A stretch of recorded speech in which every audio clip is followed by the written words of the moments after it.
الحمد لله رب العالمين الرحمن الرحيم وأصلي وسلم وبارك على نبينا محمد وعلى آله وأصحابه أجمعين.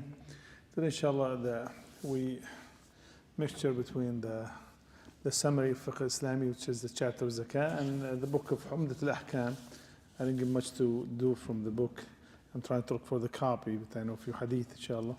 So inshallah I can print it out or so we can continue on giving a few lectures from Umdat al-Ahkam to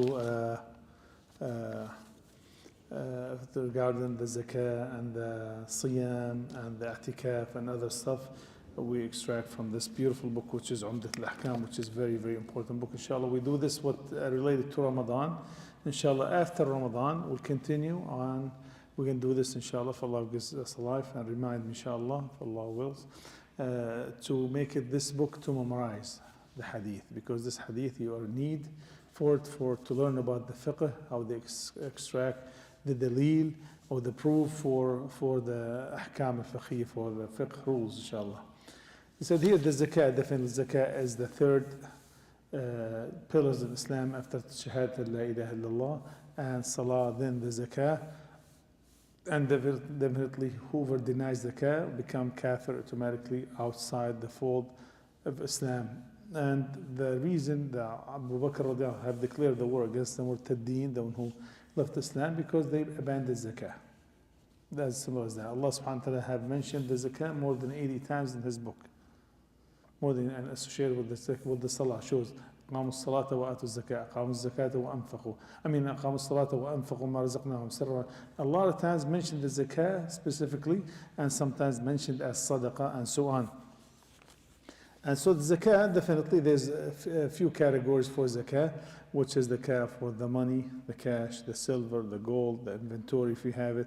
If you have a cow, which is sheep, camels, goats, all this stuff, and also the harvest. If you have farms, if you have wheat, if you have corn, all this stuff, like there's zakah and so on. And of course there's something different between zakah and sadaqah, and there's something people they get confused between zakat al-fitr and zakat al-mal. So I pay zakat al-fitr, you find an envelope has $1,000.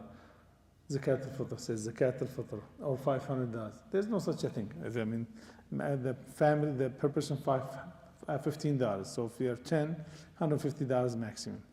$200, but you find sometimes an envelope with a check for $1,000 or $1,000 cash. You don't know who did it, who put it there. So it's too late. So the thing, zakat al-fitr totally different than zakat. Zakat al-fitr have connection with the siyam, with the fasting, with the month of Ramadan, and it's wajib definitely, but it's not pillar. If you don't pay it, you're sinning, but still they're not outside the fold of Islam. However, this is something they said zakah, which is a pillar of Islam. You get sadaqah, which is optional, and also you have zakat fitr, which is connected with Ramadan and so on, with the siyam. So one of the hadith here was mentioned here that Rasulullah have sent Umar radiallahu anhu to collect the zakah money. And he came back to Rasulullah and said, Mana ibn Jamil. A man, his name Ibn Jamil, he said he did not pay his zakah, and Khalid ibn Walid and Al-Abbas. The Prophet sallallahu alayhi wa sallam said, Khalid ibn Walid wal-Abbasu عم النبي صلى الله عليه وسلم. So he came to Rasulullah and said, Ibn Jamil and Khalid and Al-Abbas didn't give zakah. So the people say, would they ever not to give zakah? The Sahaba. So some scholars they said this is, look at the interpretation of the hadith, how helpful it is. So subhanAllah, he said, how would Sahaba abandon zakah? Khalid? There's no way. Al-Abbas? No way, right? So people like us, we just care if we have zakah to pay it. Imagine. So it said, then some people said this has to be talking about the sadaqah. They held the sadaqah back. They would not hold the sadaqah either. So the hadith talk about zakah. But look at this. Rasulullah said, ما ينقم ابن جميل إلا أن كان فقيرا فأغناه الله. He said, how come Ibn Jamil, they does not pay the zakah? He was poor, then Allah made him rich. أما خالدا, he said, but Khalid, فلا تظلموا خالدا. Don't be unjust to Khalid, he said. The first one he said, why didn't he pay it? He was poor, then Allah made him rich. How did he become rich? With the spoil of war. He was a kafir, then he embraced Islam, Rasulullah ﷺ gave him. He didn't have anything, he gave him so much. So why did he pay it? Rasulullah ﷺ. He was poor and he has money. So he knows he has money. He said that, the person said, I don't have money, you wouldn't know. But Rasulullah ﷺ know about this person particularly, he has the money. Then he said, أما خالد فلا تظلموا خالدا فإنكم تظلمون خالد وما خالد فإنكم تظلمون خالد. You are unjust to Khalid فقد احتسب أدرعه أو أدرعه أو اعتاده في سبيل الله. So basically, he gave everything he has for the sake of Allah subhanahu wa ta'ala. Khalid, he doesn't have anything. وأما العباس, he said, فهي علي ومثلها معها. Said Al-Abbas, my uncle, the Prophet ﷺ's uncle, he said, linguistically said, I pay it. And not only that, and double the amount. And then he said, قال يا عمر ألم تشعر أن العم أو عم الرجل صنو أبيه أو صنو أبيه. SubhanAllah, he said, ألا تشعر أن عم الرجل صنو أبيه. So he said, Umar, don't you know that uncle, the father's brother, they came from the same root, Sinwan, the palm tree, they come some like branches. They have the same trunk, but comes out another one, exactly another tree. He said the Am came from the same root, which is the grandfather. So basically, he's like a father. As he said in the hadith, Al-Khala the aunt, your mother's side, like your mother. So same thing, the uncle like your father. So here, go back here to the hadith so we can have elaborate forward to understand the hadith. First of all, the first thing we benefit from this hadith, he said some people, subhanAllah, there's people assigned to collect the zakah. Some people assigned to collect the zakah. Ibn Jamil, they said he's Sahabi. Remember, pay attention to this, but he is munafiq. He is munafiq because if he was Sahabi, he will never prevent zakah. And it was mentioned, the hadith of Rasulullah sallallahu alaihi wasallam, إِنَّ مِنْ أَصْحَابِ 12 مُنَافِقًا. Said one of my 12 companions are munafiqeen. As you know, Rasulullah sallallahu alaihi wasallam went to Hudayfa, and Hudayfa, a minister in Nabi sallallahu alaihi wasallam, he said the secret keeper to Rasulullah sallallahu alaihi wasallam, and as you know, he gave him the name of the hypocrite. And Umar radiallahu anhu went to ask him, am I one of them? He said, you are not, and will never expose anyone anymore. And he said, Wallahi, this is it. I'm not going to tell anyone because the Rasul told me not to say anything. But you're not one of them. So he didn't ask him, who are they? He said, am I one of them? He said, you're not one of them. However, then the Sahaba, how did they know the munafiq? فَمْنَعَ the munafiq? What did they do? They watch Hudayfa. When someone dies, they watch Hudayfa. Hudayfa performs salah, they do salah. If Hudayfa doesn't make salah, they don't make salah. Done. This is the dalil. So Hudayfa knows all the munafiqeen, 12 of them. They look, is Hudayfa there? Okay, Allahu Akbar, no problem. However, the hadith here, Rasul sallallahu alaihi wasallam, he have, Ibn Jamil, they said, Allah knows best what's his name. Nobody knows. Some people, they said his name Humayd, but nothing authentic. Ibn Jamil done deal. We can go in deep explanation about the situation, but this is what benefits us with the hadith. He's Rasul sallallahu alaihi wasallam have condemned Ibn Jamil because he didn't pay. وَمَا يَنْكُمُ Ibn Jamil. And why didn't he pay? He was poor, we gave him money. He has money, subhanAllah. So they said was narrated, Ibn Jamil brought the zakat to Rasul sallallahu alayhi wasallam. When he heard the hadith, Rasul sallallahu alayhi wasallam refused it. Didn't take it. The Rasul sallallahu alayhi wasallam died. He brought it to Abu Bakr. He did not take it. He brought it to Umar. Did not take it. Because his hypocrisy. And this is the punishment of the one who prevent the zakah in the dunya. The first thing. Said ta'zir, to expose the person. Don't hold the zakah. So, Khalid radiallahu anhu, he said, احتسب أدرعه وعتاده في سبيل الله. He gave up everything for the sake of Allah in advance. Basically, he doesn't have any. I don't have. He gave it sadaqah, or could be he gave it as a zakah and done. It's over. He gave everything, subhanAllah. So now, Al-Abbas. The Abbas, he said, فَهِيَ عَلَيْهِ. It's on me. Does the Rasul sallallahu alaihi wasallam going to pay the zakah on behalf of the Abbas, you think? He said, on me. This is what the hadith, if you read it, if you look for the translation, I think it was this way. So that because sometimes they translate literally translation without the meaning of the hadith. When you go look in English, you find different than the real meaning of the hadith. He said, هي علي ومثلها. Basically, Al-Abbas, he already gave the money to Rasul sallallahu alaihi wasallam, and not only that, a year in advance. So they will never abandon the zakah, the Sahaba.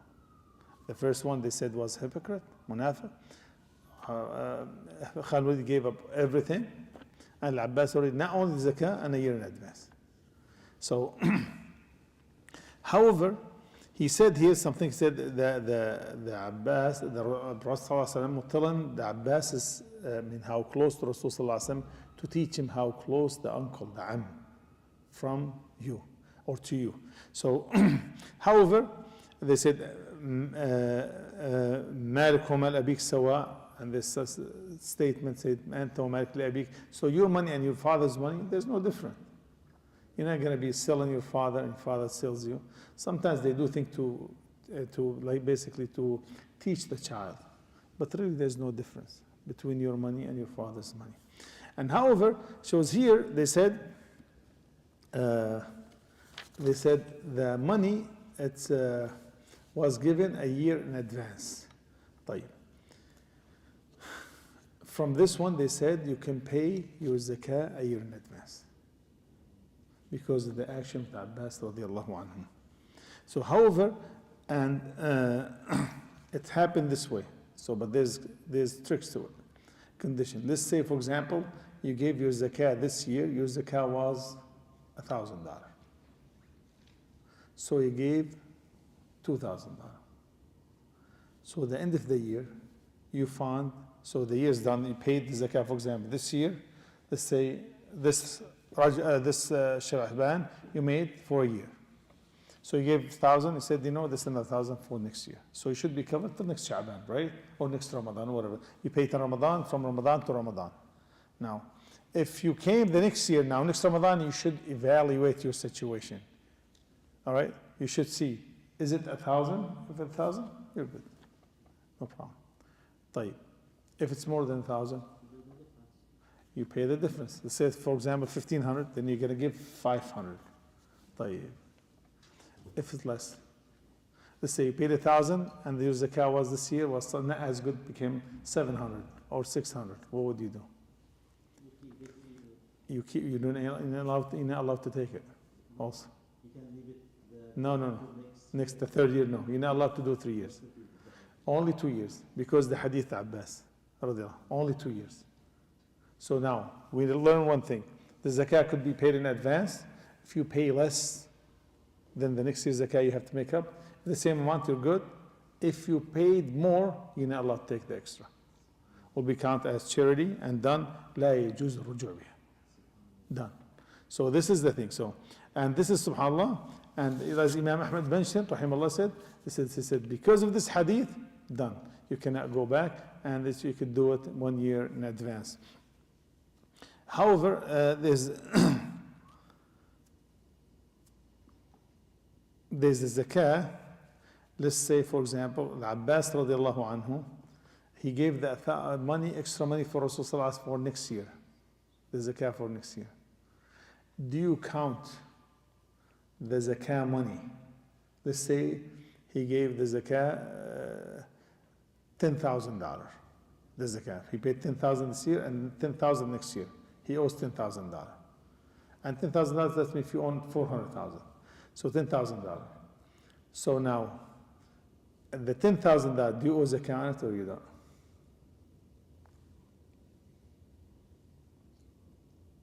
Make it easy. So now, look at this quote. Zakah is very tricky. You have to pay attention also. Because you already pay on it from the beginning. So you don't have to pay again on it. But there's extra. So now, listen to this. Let's say this. if the money, let's say you have $100,000 or $50,000, you put it at the side, you said you gave it to Adil, you told him this is to build a masjid. He has it. Salim, I mean. Adil's not here, where is he? So you gave it to Salim, right? You gave him a 50,000, so this is to build the masjid. You pay zakah on it. When the money after a year, this one, of course, but after the hawl. So after the year. If the money was given to a charity, you don't pay zakah on it. Going to be there, even if it stay like 3-4 years to come. Probably it's not really need, for example, a permit and architect and whatever, find the right contractor. You have it there, it's done, the money is there, as long as you gave it to him. But put it at the house, you're going to give it when they build the masjid, you have to pay zakat. But when they come, when the money comes out of your pocket, you didn't have to pay money on it. All right? So this is the way. So if anything was put at the side to be given for charity, you don't pay zakah on it. Is that clear, inshallah? As long as it came off your pocket. If it came off your pocket, then you're good. They said, one of the narration that's, they said, if the zakah, like we know zakah is pillar, no, without any different opinions. Zakah is pillar. So if you delay the salat al-dhuhr till asr, you came like, for example, Maghrib, let's say to Maghrib, and if you did not pray Maghrib, just sitting here and pray Maghrib till Isha, are you sinning? Yes. No, yeah, of course. Then Maghrib today, and you still, for example, you did not pray Maghrib, and you're sitting here, you're not doing anything. You're not traveling, you're not sick, you didn't forget, you're not sleeping, you're sinning. They said if the zakah, 2 opinions. One of them, if the zakah, let's say you paid the zakah for last year, Ramadan first. If you delay the zakah till the Ramadan second, you are sinning. So, there's another opinion, this is the madhab of Imam Ahmad. Imam Ahmad, very lenient, he gives you a day. There's another opinion, that's zakah, they divide the daytime to 2 halves. Let's say, for example, from Fajr to Dhuhr, 5 hours, for example, from Dhuhr to Maghrib, 5 hours. So if the zakah due in the morning, you have to pay it in the morning, before the half of the day is over. Which just makes sense, because there's a time. The whole, the year is over. You understand? So we cannot delay the zakah. Zakah has to be done immediately. The hadith of Aisha radiallahu anha said, ما خالطت الزكاة مالا قط إلا إيش أفسدت. If the zakah money mixed with your money, will ruin or destroy your money. So we cannot basically delay the zakah. They said some conditions you can. How? Let's say, for example, the zakah collector, let's say some people collect the zakah. We know like there's a charity organization comes Ramadan 5th and my zakah due, and every year, for example, we get like a non-profit organization, they collect the zakah money to do whatever, to pay the zakah within the categories of zakah. If they comes to Ramadan 5th, you're not sinning this way, because you're delaying the money zakah to give it to the right people. Or, for example, you delay it because usually you give it to this person, for example, Ibrahim, you delay it because Muhammad is poorer than Ibrahim. He's need for zakah more than Ibrahim for this purpose. And you're sure about this and this. Not, okay, probably someone going to become more poor, more need for the first person.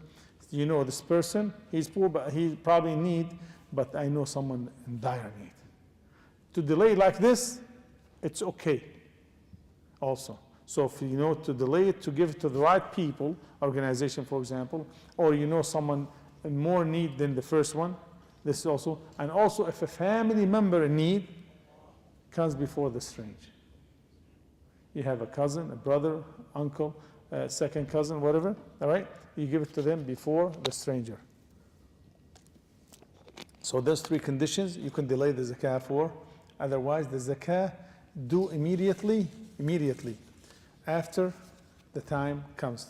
In the morning, you have to pay it in the morning, before the dhuhr. They even do this. Do not delay the zakah. And also think about this. So they said for something maslaha and so on. طيب. What time is it? Okay. Rasul sallallahu alaihi wasallam said in different hadith, when after the battle of Hunayn, they have, it shows like who is entitled for zakah. Who is entitled to zakah. They derive a few rules from the spoil of war during the battle of Hunayn. So during the battle of Hunayn, Rasul sallallahu alaihi wasallam, he gave the people they call al-mu'allafa qulubuhum. So al-mu'allafa qulubuhum, as you know, the categories of zakah, al-fuqara, al-masakin, al-amili alayha, and so on. Then he said, وَالْمُؤَلَّفَةِ قُلُوبُهُمْ وَالْمُؤَلَّفَةِ قُلُوبُهُمْ. So those people, مُؤَلَّفَ قُلُوبُهُم. Who are the مُؤَلَّفَ قُلُوبُهُم? All right. Rasul sallallahu alaihi wasallam, he gave the money when in the battle of Hunayn, they had so much money. One of them, Abu Sufyan, he gave him 100 camels and 40 uqiyah. Uqiyah measure, it's about 120 grams. He gave him 40 of those. Roughly, they said about every 5 uqiyah, they make 595 grams. Every 5. That means roughly about 120, 119 exactly, to be precise. Divide 595 divided by 5 will become like, I think, 119, right? So, however, so the thing is, they said he gave Abu Sufyan 100 camels and 40 uqiyah. 40 uqiyah about 4,000, about 800 grams, 4 kilo, about almost 10 pounds of silver, worth a lot of money, right? So, however, he gave him this and the haraka. So the Ansar, and he gave his son Yazid the same thing. And Yazid, we have two Yazid, remember. There's Yazid the first and Yazid the second. Yazid the first, radiallahu anhu, he's Muawiyah's brother. And they said, Ibn Taymiyyah said, he's better than Muawiyah even. Nobody knows about him. All what they know through the Shia. Subbu alayh. So Yazid, they said, Rasul sallallahu alaihi wasallam made a special dua with forgiveness for the first army will invade Istanbul nowadays, Al-Qastantiniya, and he was part of it. However, so the thing is, he said, Abu Sufyan and Yazid, they were just a newly convert. All right, he gave him some money. So those are mu'allaf qulubum. So the mu'allaf qulubum could be the leaders of the mushrikeen, the one who newly convert or about to convert. So this is mu'allaf qulubum. Mu'allaf qulubum could be the mu'allaf qulubum could be the leaders of the kuffar. They close to become Muslims. They give them the zakah. Mu'allaf qulubum could be the newly convert also, from a newly convert, just a newly convert. Or you give it to someone from the mushrikeen, you're afraid of his evilness. You think he might harm the Muslims. So those are mu'allafa qulubhum. You can give him some of the zakah money. And subhanAllah, before we finish, they said the Ansar, when Rasulullah gave the money to Quraysh, they thought he forgot about them. Said he saw his family, and Rasulullah always loved Mecca. He said, you are the most beloved city to me. And he loved his people, Quraysh, no doubt. So when he left, he said, Mecca, he said, you are the most beloved land to me. So if your people did not kick me out, I would never leave. Because they said the hadith, they said, I'm going to leave in my most beloved town to me, to the most beloved town to Allah. This hadith is fabricated because the love for Rasulullah is exactly like the love of Allah. So the most beloved city to Allah is Mecca.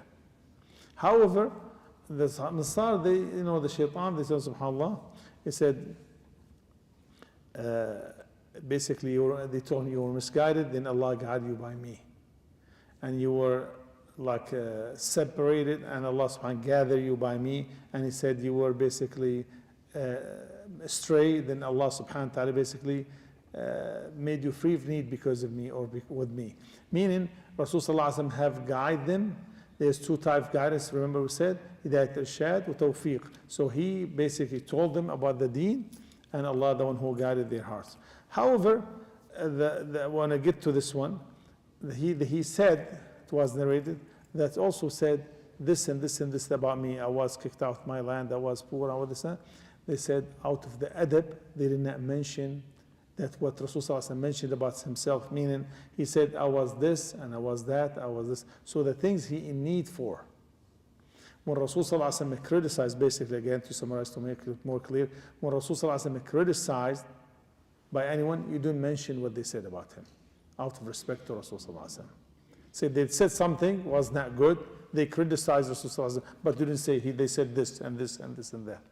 You just say he was criticized, and this was all, subhanAllah. We don't mention, we just mention general speaking, inshallah. We stop right here.